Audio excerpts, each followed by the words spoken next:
All right, so I will, while we wait for like some final people to join, I'll give like a bit of an overview of the way I'm going to structure this.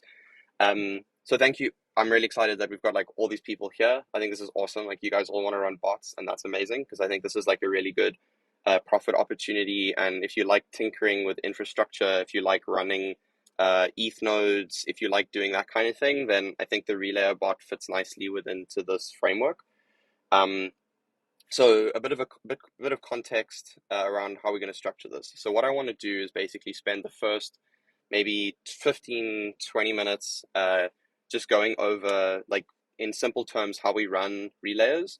We're not going to get into too much of the weeds around how a cross works, how the bots work. We're more going to focus on how to actually run the bots themselves. We have a lot of really good resources in the community around like how a cross works, why we need relayers, like all these different kinds of things. So we're going to focus primarily on like actually spinning up and running and managing bots. I don't think that'll take long because it's very simple. So what I would really like to do is reserve the majority of the time of this call to like for Q&A and like discussing everyone's individual questions and things like that. And we can talk about some operational security stuff, like how you can run bots securely, how the monitoring works, like all these kinds of things. And I also think it would be useful to talk about some of the future of what it means for relay bots into the future in a cross, because what a cross is today is not necessarily the same as what it's going to be even a month from now. And I think the way that I see like running a bot today is a way to get yourself set up for the future, right? Like it might not be like super profitable today. I mean, there are obviously profit opportunities, but going forward, especially as a cross scales onto multiple layer twos and we enable layer two to layer two transfers, the opportunities for bot runners is only going to increase. So if you can get if you can get comfortable with running the bots today, into the future, you've got a lot of opportunity to be part of this growing community. Okay, so we've got a bunch of people here now. I was basically just, for those who've just joined now, was just giving a bit of a context of how we're going to structure this, but I think I'll jump right in, seeing we're 2 minutes into the session. Okay, so the way the bots are structured in from a technical perspective is that they're written in Node. They're all in the UMA protocol repo. This is going to change with a cross v2 where we move all of the infrastructure out into their own repos, but for now it's like somewhat coupled with some of the other infrastructure within UMA.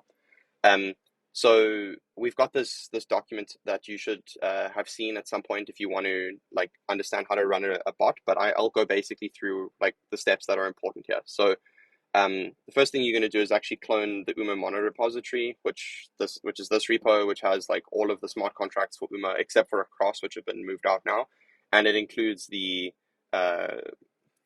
insured bridge relayer bot, which is the actual relayer that we're going to be talking about today. So the steps are you're going to first clone that repo, and you can do that by clicking the code button here and then copying this and then pasting that command into your console. Once you've done that, you need to install the packages. I'm not actually running these commands because I've already done that, but you can do that by running yarn and then yarn clean yarn, or yeah, we should probably refine this. You don't want to run yarn clean before you run yarn if it's the first time you've cloned it, but in any case, you're going to install the packages and then build the packages with qbuild. Which qbuild will run like it's like a minified version of our build process that excludes some of the like more heavy stuff that's not really required most of the time. So once you've done that, you've now cloned down the UMA mono repository, which has like I said, a lot of different packages for different things, including like all of the smart contracts for the DVM, optimistic oracle, KPI options, all these kinds of things. But what we're really interested in is this insured bridge relay package. And once you've done that, you're basically ready to go. Later on, we can talk about some other setups that we have for running them. We have Docker images, which we'll talk about, which might be useful if you want to run a more production setup. Perhaps if you want to run within GCP or AWS or something like that. But yeah, so step one is cloning the repo, installing the packages, and qbuilding. That should be pretty easy to do, and we have like a fair amount of docs in the repo in terms of like things that might go wrong and like ways in which you can solve those. And like please reach out to the UMA developer support or the cross developer support if you're struggling to build the packages. Sometimes that can be an issue. Okay, so we're now at the end of step 2. So we're now going to go and actually look within the insured bridge relay package So we can just simply navigate to that, which I've done in my console, and I'm in the Insured Bridge relayer package. So the next step is we're going to set up the environment variables. So we've got like a long detailed list of the environment variables here. Feel free to read those. So these are the minimal environment variables that you're going to need to set. You're going to need a custom node URL, which is your your layer 1 provider. I would recommend you use Infura. Their free tier is sufficient to run all of our different bots.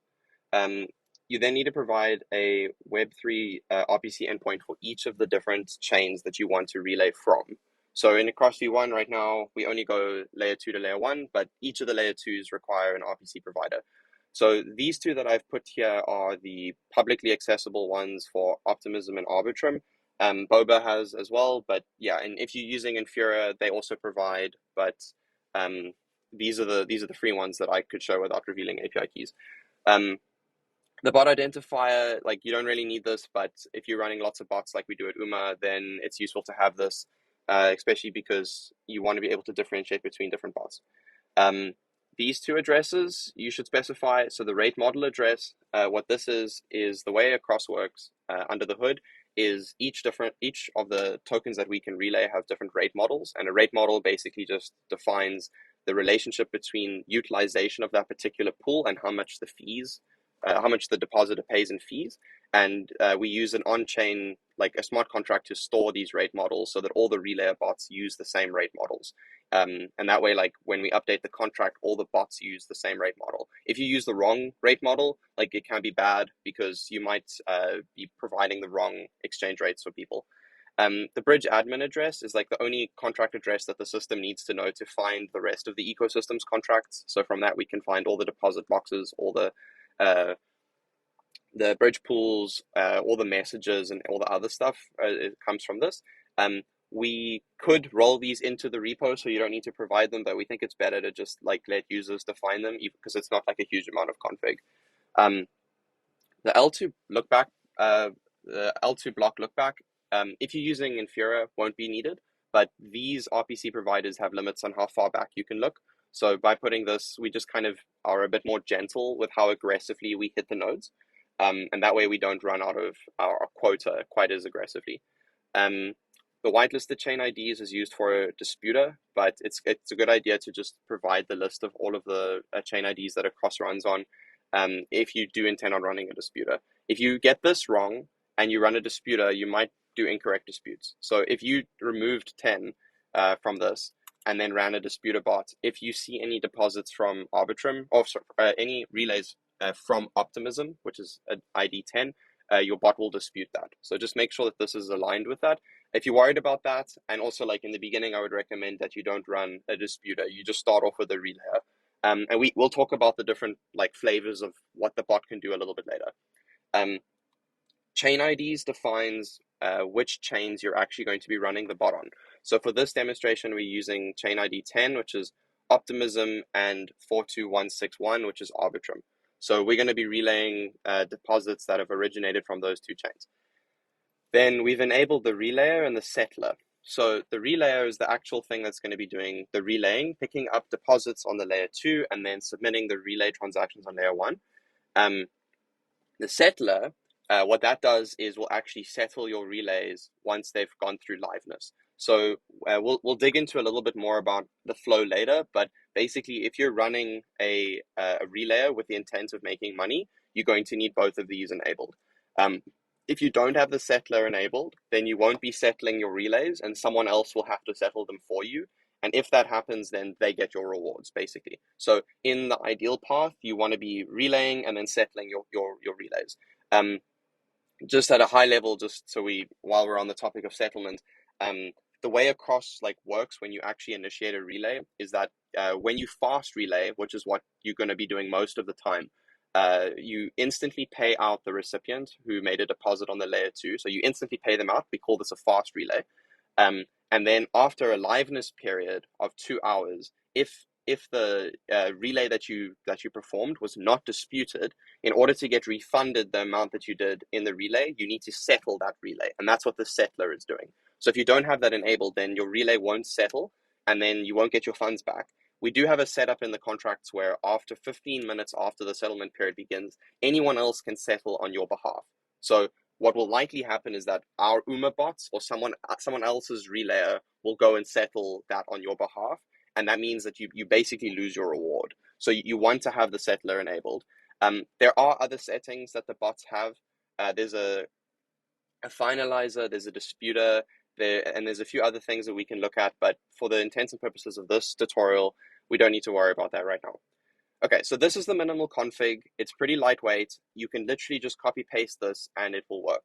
The one detail that we do need to talk about is the mnemonic. So we're going to load, like the bot needs to have access to funds to actually do the relays, right? Obviously. So this mnemonic that I've got here, I generated in a console.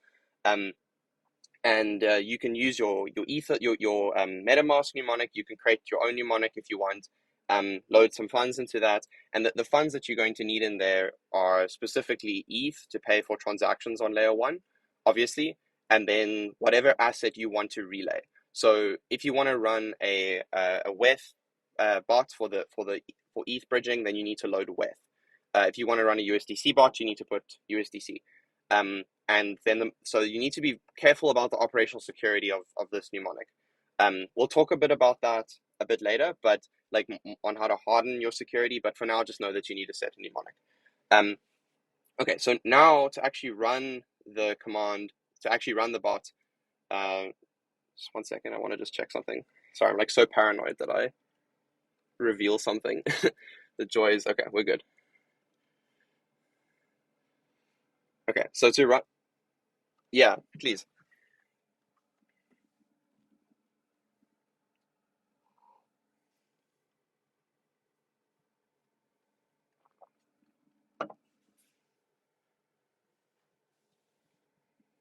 Yeah,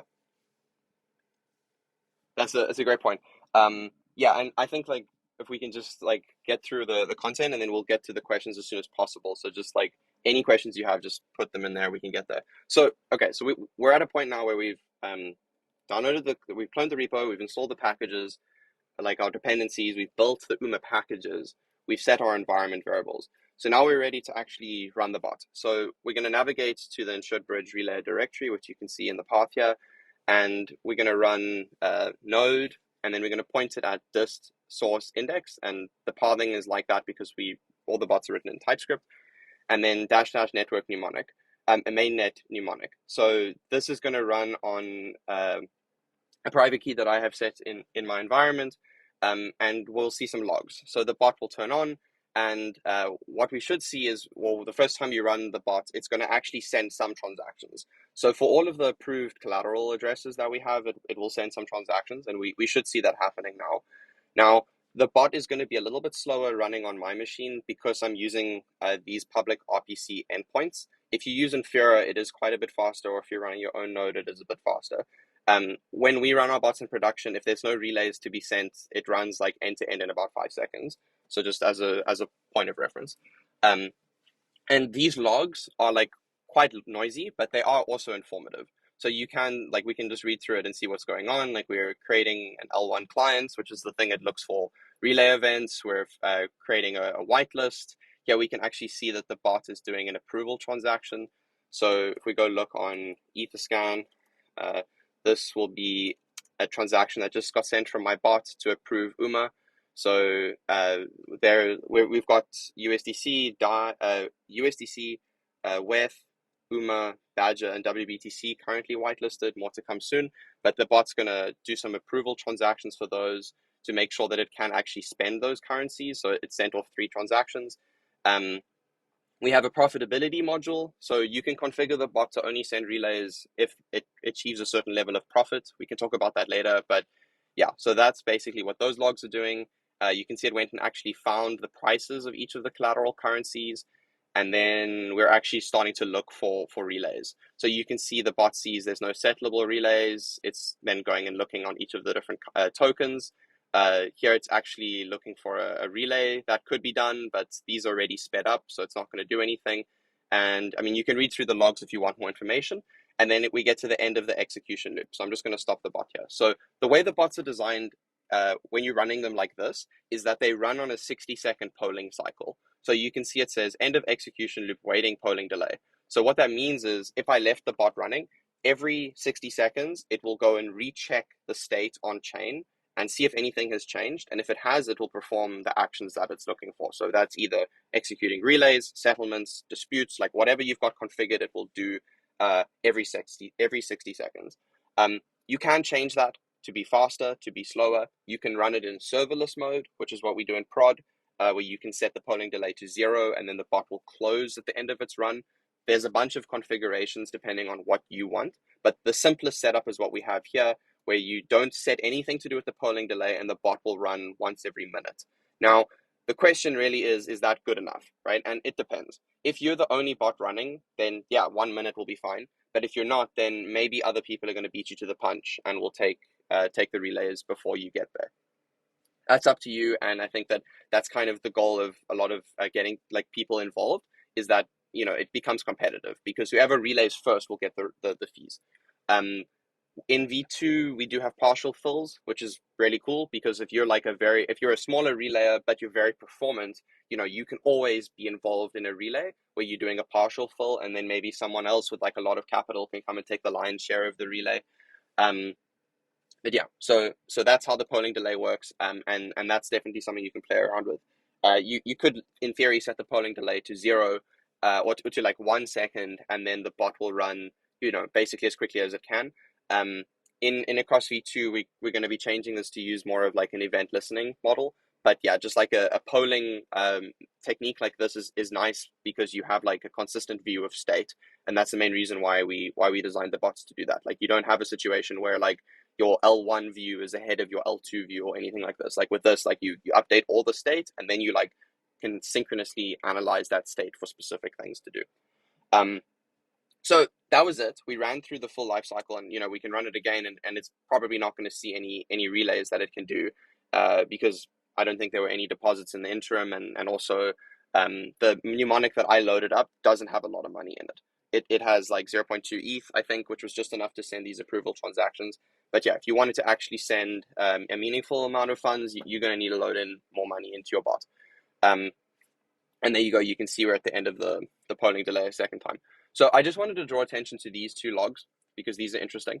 So here we can see that the bot says computing realized LP fee. And the reason is it says processing one relayable deposit for an L1 token.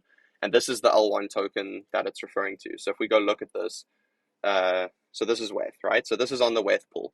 So what had happened here is it found that there is a deposit, and it says that that the relay is pending and is already sped up. So conceptually, what's going on here is that this is a relay that's currently on mainnet on a cross, but it's currently going through liveness, and this is that liveness that I spoke about before. So if the relayer who had done this relay had done a slow relay and they hadn't actually filled like the full amount, then what the bot would have done at this point is actually speed up that relay to actually like front the full amount of capital and speed it up. The bot also would have disputed it if it had disagreed with it. So I just thought that was interesting to draw attention to, because you can actually see it detecting like other mainnet relays, verifying that they're correct. If we had the disputer on and it disagreed, it would dispute with that, or dispute against that relay, and it could also have sped up that relay. But it says it's already sped up, and therefore there's nothing that the bot can do, and it just continues searching through the other tokens.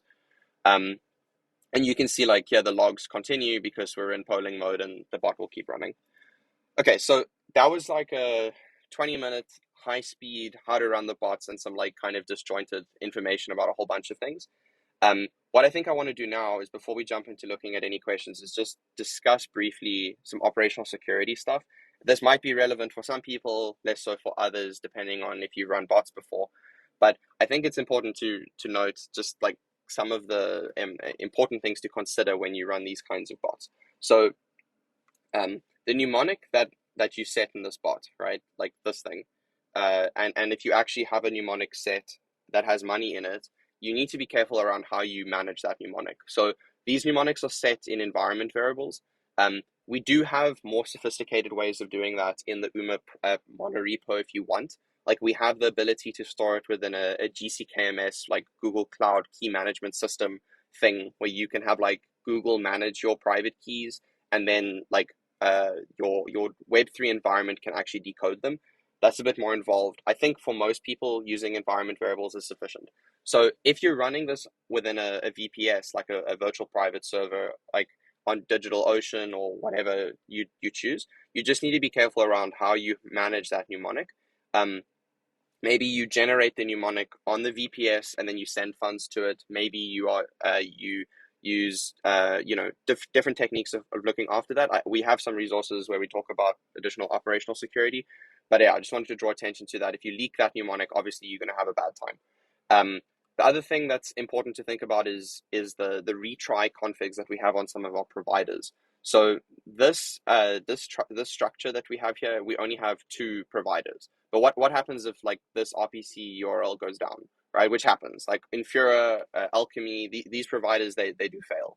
So what we have set up is the ability for you to define multiple providers. So you can, in this data structure, you could like put commas and then like make an array of objects, and then each of these can be like separate RPC providers. And if you're like serious about running a robust bot that's like always online, that might be a good idea. So maybe you want to have like Infura, maybe your own node, maybe Alchemy, up to you. But I mean, I think in the beginning, obviously, like one is fine. Like if you have a bit of downtime, that's okay. But yeah, if you want like a really robust system, that's probably a good idea. Another thing which I haven't mentioned is logging, right? So these logs are cool, like nice. They've got some blue text and, you know, they're structured like JSON objects. That's cool. But that's not like super consumable. So one thing that we have built in the UMA protocol repo, which might be of interest to you, is we have transports that can send messages to Discord. We have transports that can send messages to Slack and PagerDuty. So there are different kinds of messages that these bots could produce. Here we are only seeing debug logs, which are like sort of informational logs, which are almost always just noise. Above a debug log, we have informational logs, which are called info, like the flag is info. And those are like more stuff that you might want to draw attention to. So that could be like, I've actually executed a relay, or I've finalized a relay. And the way those transports that I mentioned earlier are configured is that they will only send messages for those informational or info tagged logs. And if I hop over here, like, so within this, you can see, so like here's an example of an informational bug, a log, right? Like this is in the source code in the protocol repo. So if like there's an error sending a bundle, right, for example, then we'll send an informational log, right? And there's like tons of these that are info level. So yeah, this is just like an example. And then above the info, we have warn, and warn is for like something has gone wrong, but it's not an error. So like maybe your bots run out of funds, maybe something's happened that's warning. And then above that, we have error. And error will obviously, like, you know, there's like either something wrong with the code or your configuration, or like something's broken. One of your RPC providers are down, something like that. So if you want to like monitor your infrastructure, I think the Discord and Slack transports are very useful. And if you're like very serious about it, then PagerDuty is great, because if you get errors, you want to be, you know, like PagerDuty can phone you. So basically your bot will be able to phone you if something goes wrong. In terms of documentation on that, I would recommend you guys take a look at the UMA docs, because how we talk about running EMP liquidator bots and optimistic oracle bots in this set of documentation is very similar to running across bots. Like they use the same Winston transports for producing the logs, and like a lot of the other details are similar. So yeah, just as an aside on logging, I would recommend you guys take a look at this. I think in this doc, we also talk about like how to set your bots up within GCP. If that's something that interests you. I'm not going to go into running the bots in Docker now, but I will say that we do have Docker images that are on Docker Hub, which are up to head with the latest code on the mono repo. And actually running those bots is, if you're familiar with Docker, it shouldn't be difficult. It's basically the same as the node command we just ran now, except with some additional Docker flags. And you can still use an environment variable that gets injected into the container. So if you want some more information on that, we'll link to this additional piece of documentation. And I think this also explains like how to use our additional health monitoring, like the Slack webhooks. All this useful additional information is in here. And I think, if we want like an advanced tutorial where we can set up like a full production system, we can schedule a different session for that. But yeah, I think the goal for now is just like getting people off the ground running the bots. Okay, so we've spoken about the setup, we've spoken about running the bots, some high level details on how the bots work. We've looked at some security stuff, logging and Docker and some production stuff. We're about half an hour in, so I think that's probably a good point where we can hop to talk about some of the questions.